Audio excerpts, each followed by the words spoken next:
శ్రీశైలం ఎడమగట్టు కాలువ సొరంగ మార్గంలో సహాయక చర్యలు ఆగిపోయాయి. ప్రమాద స్థలి వద్దకు చేరుకుని శిథిలాల్లో చిక్కుకున్న వారిని కాపాడేందుకు చేస్తున్న ప్రయత్నాలకు అవాంతరాలు ఎదురయ్యాయి. ప్రమాద స్థావరం నుంచి మా ప్రతినిధి నరేంద్రచారి మరింత సమాచారం అందిస్తారు.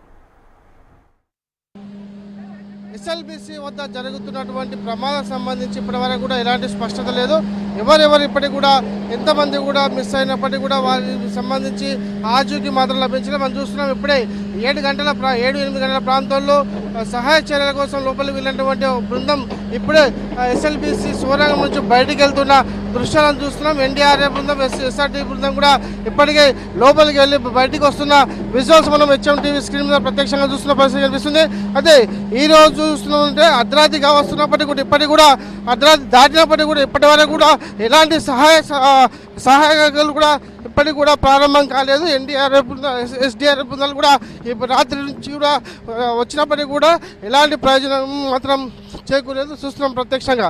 ఇప్పుడే 8 గంటల ప్రాంతంలో లోపలికి వెళ్ళిన బృందం ఇప్పుడే దాదాపు మనం చూస్తున్నాం తెల్లవారుజాము కావస్తుంది. ఇప్పటివరకు కూడా ఎలాంటి సమాచారం మాత్రం బయట రాలేదు. ప్రస్తుతం చూస్తున్నాం చాలామంది కూడా ఎన్డీఆర్ఎఫ్ బృందం అలాగే ఎస్డీఆర్ఎఫ్ బృందాలు కూడా కొంత ప్రతినిధులు కూడా లోపలికి వెళ్ళి ప్రత్యక్షంగా చూసి వస్తున్న పరిస్థితి చూస్తున్నాం. బయటికి వస్తున్న వారితో కూడా ఉన్నతాధికారులు కూడా సమాచారాన్ని సేకరిస్తున్న పరిస్థితి మనం ప్రత్యక్షంగా చూస్తున్నాం. అయితే ఇప్పటికైతే తెల్లవారుజామున కావస్తున్నప్పటికీ కూడా ఇప్పటికి కూడా సహాయ చర్యల్లో మాత్రం ఎలాంటివి ప్రారంభం కాలేదని చెప్పక తప్పదు. దాదాపుగా తెల్లవారుజాము నుంచి కూడా చూస్తున్నాం.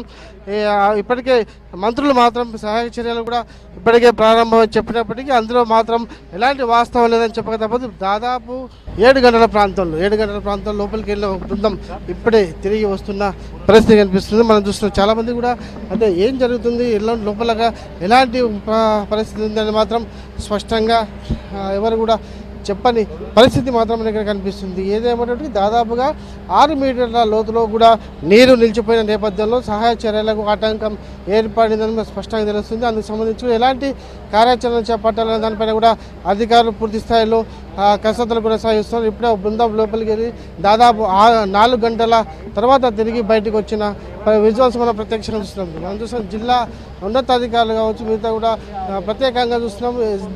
ఎన్డీఆర్ఎఫ్ అలాగే ఎస్డీఆర్ఎఫ్ బృందంతో పాటు ఇప్పటికే సింగరేణి బృందం కూడా ఇక్కడికి సహాయ చర్యల కోసం వచ్చిన పరిస్థితి ఉంది. ఇందుకు సంబంధించి కూడా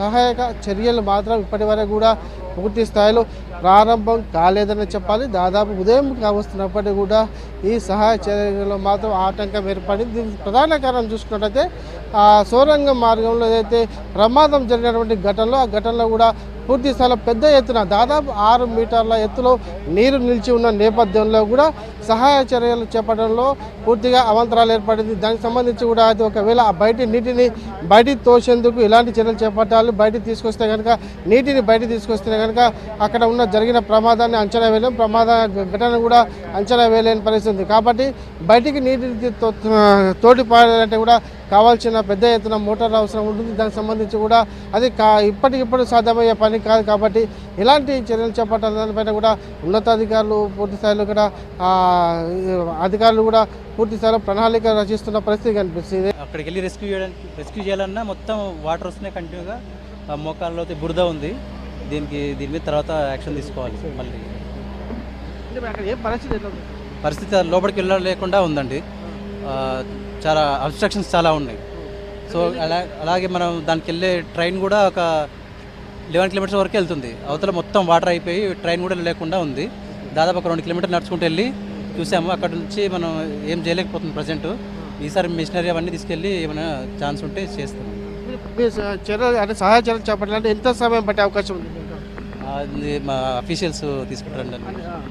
వాళ్ళకి చెప్పాక వాళ్ళు డిసిషన్ తీసుకొని నీరు నిలిచిపోయింది. 6 మీటర్ల నీరు మన మోకాల్లో లోతు పైన నీరు నిలిచిందండి. ట్రైన్ కూడా వెళ్ళట్లేదు. సో మేమేం దిగి నడుచుకుంటూ వెళ్ళాము. కన్వేర్ బెల్ట్ మీద దాదాపు 2 కిలోమీటర్లు నడుచుకుంటూ వెళ్ళాము. అక్కడ మన మెషినరీ అంతా కొట్టుకొచ్చింది వాటర్కి. అవతల ఇంకొక 150 మీటర్స్ ఎంప్టీ స్పేస్ ఉన్నట్టుంది. అక్కడే కూలిపోయింది. అది అక్కడ ఏ ప్లేస్లో కూలిపోయిందని మనకు క్లారిటీ కనిపించట్లేదు. డ్రోన్ కూడా వెళ్ళట్లేదు. డ్రోన్ సిగ్నల్స్ జామ్ అయిపోయి డ్రోన్ కూడా వెళ్ళట్లేదండి. చూడాలి ఇప్పుడు దాన్ని బట్టి మరి మిషన్స్ తీసుకెళ్ళి కట్ చేయడం అట్లాంటివి ఏమైనా ఉంటే ఇప్పుడు అఫీషియల్స్ని బట్టి వాళ్ళ డిసిషన్ బట్టి తీసుకుంటాం. పూర్తి స్థాయిలో సహాయ చర్యలు కూడా ప్రారంభమయ్యే అవకాశాలు మాత్రం కనిపిస్తున్నాయి. ఇది తాజా పరిస్థితి. శ్రీనివాసరావు హెచ్ఎన్టీవీ మహబూబ్ నగర్. వెళ్ళారు కదా, టీం వెళ్ళినారు. వాళ్ళు వెళ్ళిన లోపల ఇన్ఫర్మేషన్ కలెక్ట్ చేసుకొని వస్తున్నారు. వచ్చిన తర్వాత మనకి ఒక హాఫ్ అన్ అవర్లో వచ్చిన తర్వాత కలెక్టర్ గారు, ఎస్పీ గారు బ్రీఫ్ చేస్తారు. ఏం లేదు, లోపల వాటర్ ఫుల్ సీపేజ్ ఉన్నది, అదొకటి. దానివల్ల కొంచెం ఇబ్బంది ఉన్నది అనమాట. నేను ఇమీడియట్గా చూస్తాం. ఇప్పుడు పరిస్థితి తెలుసుకున్న తర్వాత ఇమీడియట్గా స్టార్ట్ చేస్తాం.